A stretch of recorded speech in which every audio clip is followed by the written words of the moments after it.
Good morning everybody. তোমরা জানো এখন আমি বেরিয়ে পড়েছি কোথায় যাবো। তোমরা জানো কোথায়? বিদ্যাপীঠ যাবো। যাওয়ার আগে এক কাপ চা খাওয়ার আগে এই গানটা শুনে। লোকের কাজ পেছনে কথা বলা, কিছু করার নেই, শুনতে থাকুন। এক কান দিয়ে ঢোকবেন, এক কান বের করে দেবেন। আর এদিকে বলতে বলতে পুটির কাজ অনেকটা এগিয়েছে আমাদের ওপরে। এই হলো 8টা বস্তা এনেছিলাম, এখন কয়েকটা বস্তা পড়ে আছে। ডোঙা সামনে যেতে যেতে পাগলের মতো একা একা মাথা নাড়া, কেউ হয়তো সামনে নেই কথা বলার জন্য। ডোঙা খেরি দেওয়ার মাথাটা ঢুকেনি আবার একটা কাজ শুরু কথা কয়।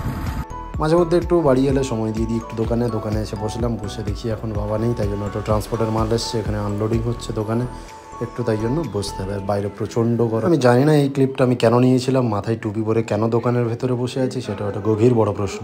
মাথায় চুল কম ভুল ভাবছেন, এখনও অনেকটা বাকি আছে। এদিকে পুটির কাজ অনেকটা এগিয়েছে, রুমের ভেতরে একটা রুম কমপ্লিট হয়েছে।